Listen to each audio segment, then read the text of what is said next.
Rares sont aujourd'hui les moments de communion républicaine où les élus de tous bords sont prêts à mettre de côté pour un temps leurs différences et se rappeler que nous sommes d'abord et avant tout tous dans le même bateau, c'est-à-dire au service de nos concitoyens. Même la lutte contre l'épidémie de Covid-19 emporte malheureusement son lot de polémiques, parfois fondées mais bien souvent inutiles, ainsi que de multiples tentatives de récupération politicienne et opérations de communication flattant l'ego préélectoral commises par des élus de toute obédience et des quatre coins de l'Hexagone. Ce matin, nous semblons tous être ici dans la même volonté, dépassionner les débats, savoir user de raison, s'en tenir aux faits, pour tous ensemble agir avec sagesse, mesure et donc efficience. C'est ce à quoi nous appellent nos concitoyens et ce à quoi nous appelle aussi ce sujet si important qu'est la sécurité que vous traitez dans ce rapport. Une sécurité au sens large, des biens et des personnes dont nous pensons tous qu'elle est la première des libertés, car sans elle, nous sommes privés de nos bases pour progresser convenablement dans notre existence. Depuis plusieurs années, on constate une multiplication des rodéos, tapages, incivilités. Les drames se succèdent, qui érodent, et on peut le comprendre, la confiance des Auvergnats et des Rhône-Alpins. La plupart des faits restent fondus dans un sentiment global d'insécurité, inconnu dans le détail du grand public, et je veux saluer ici le travail presque toujours dans l'ombre des policiers et gendarmes, pour qui tous les faits ont la même importance et sont traités avec le même dévouement professionnel, et ce alors même qu'ils sont eux-mêmes parfois directement victimes de ces violences inadmissibles. D'autres faits sont médiatisés, eux, et plongent notre pays, les habitants, dans l'effroi. Les meurtres de Maëlys, de la jeune Victorine, la jeune Axel, tuée par un conducteur à Lyon, l'agression en Isère d'un jeune maire, ce jeune homme poignardé dans le métro à Gerland, ou encore cet enfant de 5 ans percuté lors d'un rodéo à Vaux-en-Velin. Ainsi bien sûr que le jeune marin violemment agressé alors qu'il cherchait simplement à venir en aide à autrui.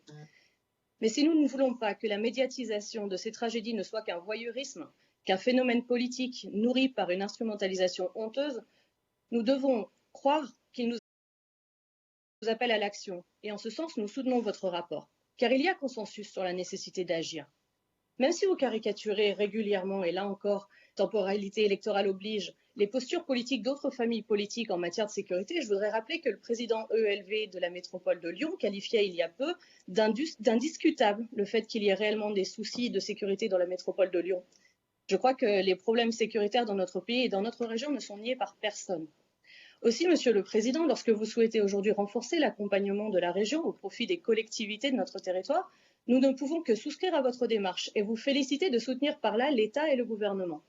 Les commentateurs politiques noteront peut-être que sur d'autres thématiques plus éloignées de votre programme politique et pourtant plus proches des compétences régionales, comme la mobilité ou les formations, votre empressement à travailler en bonne intelligence avec l'État était moindre.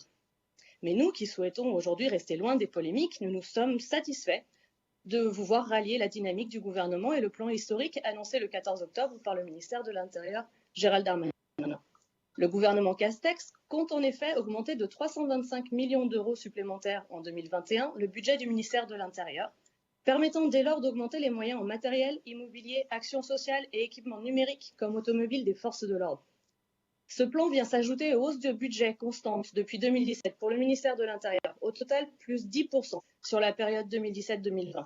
Le président de la République s'est également engagé à recruter 10 000 policiers et gendarmes supplémentaires d'ici 2022 et 4 500 embauches ont déjà été réalisées ces 2 dernières années. Une dynamique qui était nécessaire pour reconstituer les effectifs de police qui avaient été réduits de 9 000 postes entre 2007 et 2012 sous le quinquennat du président Sarkozy. Notre vigilance sur votre rapport régional porte donc principalement sur 2 choses, le pragmatisme de sa mise en œuvre et le pragmatisme de sa mise en œuvre. Premièrement, il doit pouvoir se baser sur des chiffres précis. Il nous semble qu'avec le Covid, la violence a pris parfois de nouvelles formes et il est important que cela soit analysé et que les outils de réponse soient adaptés. Peut-être dans tel endroit faut-il plus de vidéoprotection, peut-être dans tel autre plus de prévention. Il faut que les réponses soient adaptées et basées sur les faits. Or, je me suis inquiétée de me voir répondre en commission par le vice-président que pour les chiffres, ils étaient inutiles et qu'il suffisait d'allumer la télévision pour constater l'augmentation des incivilités. Alors, je ne le nie pas, la télévision fournit beaucoup de matière à analyser, mais j'espère que les bases sur lesquelles vous déploierez ce dispositif sont un peu plus solides que le flot des faits dramatiques isolés égrenés par les chaînes d'information continue. Quand on vous a interrogé sur les communes qui seraient bénéficiaires en commission et qui avaient déjà fait des demandes en ce sens peut-être, le vice-président nous a répondu qu'il ne savait pas précisément encore qui candidaterait, quelle commune, mais qu'en revanche, il savait quelle commune ne candidaterait pas.